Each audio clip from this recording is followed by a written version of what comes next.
faudrait d'abord étudier comment la colonisation travaille à déciviliser le colonisateur, à l'abrutir au sens propre du mot, à le dégrader, à le réveiller aux instincts enfouis, à la convoitise, à la violence, à la haine raciale, au relativisme moral.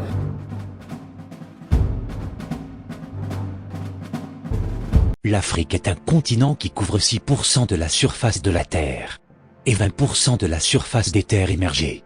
Sa superficie est de 30 415 873 km² avec les îles, ce qui en fait la 3e mondiale si l'on compte l'Amérique comme un seul continent. Avec plus de 1,3 milliard d'habitants, l'Afrique est le 2e continent le plus peuplé après l'Asie et représente 17,2% de la population mondiale en 2020. Le continent est bordé par la mer Méditerranée au nord, le canal de Suez et la mer Rouge au nord-est, l'océan Indien au sud-est et l'océan Atlantique à l'ouest.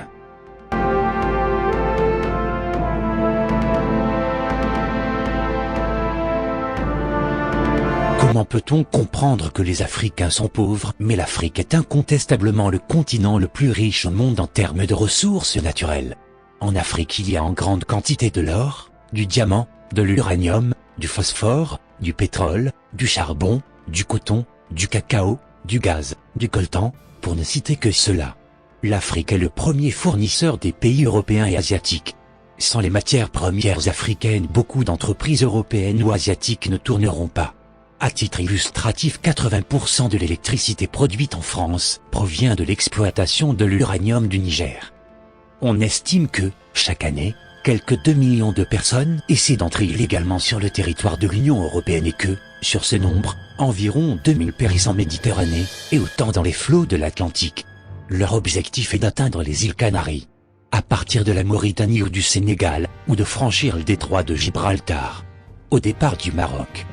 Au vu de tout cela, Aimé Césaire dit, je cite, « Le malheur de l'Afrique, c'est d'avoir rencontré la France. » Il n'avait pas tort de le dire, car la France n'a rien apporté à l'Afrique. Par contre, l'Afrique a beaucoup à apporter à la France.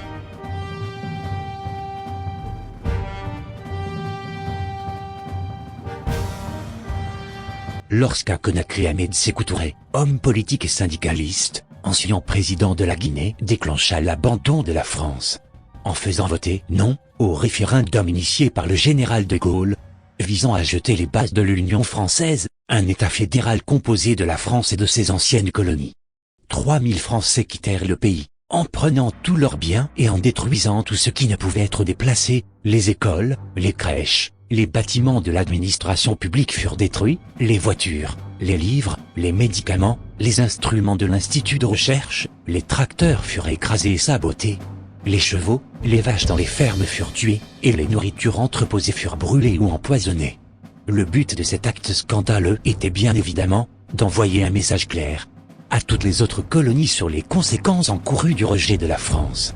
Le fait est que, peu à peu, la peur s'empara des élites africaines, et après ces événements aucun autre pays ne trouva jamais le courage de suivre l'exemple de Sékou Touré, dont le slogan était « Nous préférons la liberté dans la pauvreté à l'opulence dans l'esclavage ». Pour les pays nouvellement indépendants, il fallut trouver des compromis avec la France.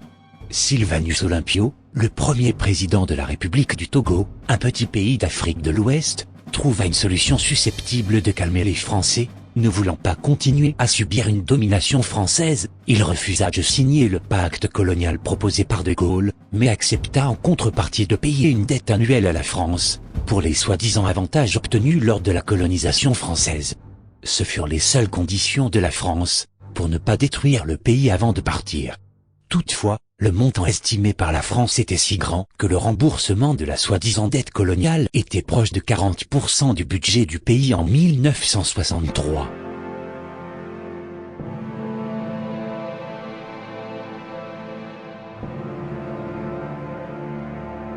Dès lors, la situation financière du Togo, tout juste indépendant, fut très instable, et afin de se sortir de cette situation, Olympio décida de sortir du système monétaire mis en place par la France coloniale, le franc CFA, franc des colonies françaises d'Afrique, et créa la monnaie du pays. Le 13 janvier 1963, 3 jours après qu'il ait commencé à imprimer les nouveaux billets, une escouade de soldats soutenus par la France s'empara de lui et tua Le premier président élu de l'Afrique indépendante, Olympio, fut exécuté par un ex-légionnaire français, le sergent de l'armée Étienne Gnassingbé Beki, au passage, reçut à ce moment une prime de 612 $ de l'ambassade française locale pour le succès de sa mission. Le rêve de Olympio était de construire un pays indépendant et autonome. Mais l'idée ne correspondait pas aux volontés françaises. Le 30 juin 1962, Modibo Keïta, le premier président de la République du Mali, décida également de se retirer du système monétaire, franc CFA imposé à 12 pays africains nouvellement indépendants.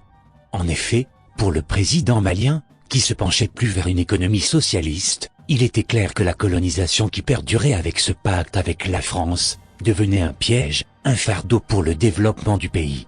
Le 19 novembre 1968, comme Olympio, Keïta sera victime d'un coup d'État mené par un autre ex-légionnaire français, le lieutenant Moussa Traoré.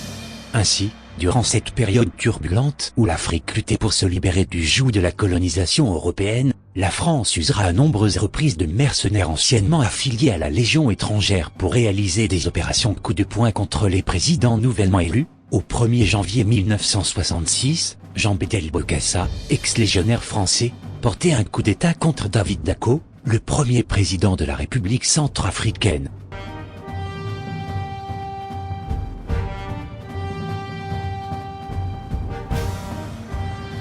Le 3 janvier 1966, Maurice Yaméogo, le premier président de la République de Haute-Volta, aujourd'hui appelé Burkina Faso, a été victime d'un coup porté par Aboubacar Sangoulé, un ex-légionnaire français qui a combattu avec les troupes françaises en Indonésie et en Algérie contre ces pays de l'indépendance. Le 26 octobre 1972, Mathieu Kérékou, qui était un garde de sécurité au président Hubert Maga, le premier président de la République du Bénin, a porté un coup d'État contre le président, après avoir fréquenté les écoles militaires françaises de 1968 à 1970.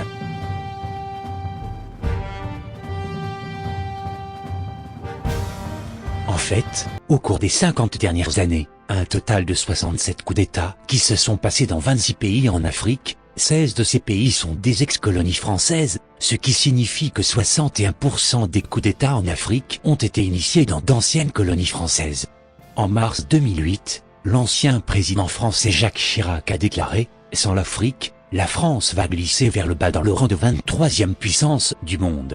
Le prédécesseur de Jacques Chirac, François Mitterrand, avait déjà prophétisé en 1957 que, sans l'Afrique, la France n'aura pas d'histoire au XXIe siècle. Au moment où nous écrivons cet article, 14 pays africains sont obligés par la France, à travers le pacte colonial, de mettre 85% de leurs réserves à la Banque centrale de France sous le contrôle du ministère des Finances français. Jusqu'à maintenant, en 2014, le Togo et environ 13 autres pays africains doivent encore payer la dette coloniale à la France. Les dirigeants africains qui refusent sont tués ou victimes de coups d'État.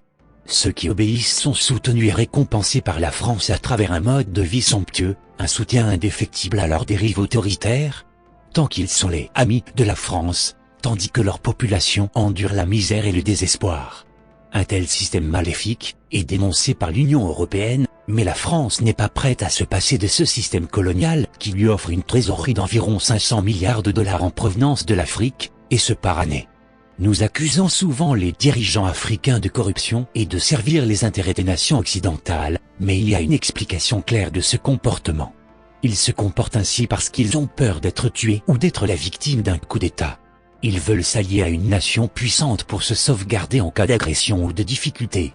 Mais, contrairement à une protection amicale, la protection de l'Occident est souvent offerte en échange du renoncement à servir leur propre peuple ou les intérêts des nations. Les dirigeants africains travailleraient dans l'intérêt de leur peuple s'ils n'étaient pas constamment harcelés et intimidés par les pays coloniaux. En 1958, effrayé des conséquences de son choix d'indépendance face à la France, Léopold Sédar Senghor déclara « Le choix du peuple sénégalais, c'est l'indépendance, ils veulent qu'elle ait lieu.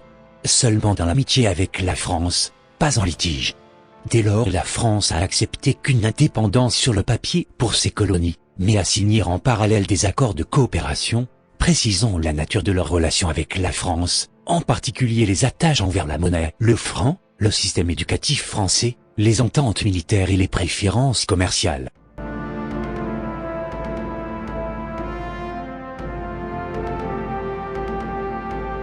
la dette coloniale pour les avantages de la colonisation française, la confiscation automatique des réserves nationales, le droit de priorité sur toute ressource brute ou naturelle découverte dans le pays, priorité aux intérêts aux entreprises françaises dans les marchés publics et constructions publiques, le droit exclusif de fournir des équipements militaires et de former les officiers militaires des pays, le droit pour la France de prédéployer des troupes et intervenir militairement dans le pays pour défendre ses intérêts, obligation de faire du français la langue officielle du pays et de la langue pour l'éducation, obligation d'utiliser l'argent de la France coloniale, le franc CFA, obligation d'envoyer en France le rapport annuel du solde et de réserve, renonciation à entrer en alliance militaire avec tout autre pays, sauf autorisation par la France, obligation de s'allier avec la France en situation de guerre ou de crise mondiale.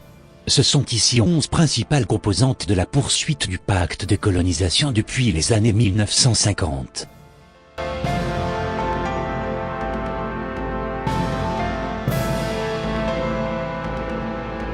C'est à nous qu'il revient de libérer l'Afrique, sans demander la permission, parce que je ne peux toujours pas comprendre par exemple comment 450 soldats français en Côte d'Ivoire pourraient contrôler une population de 20 millions de personnes.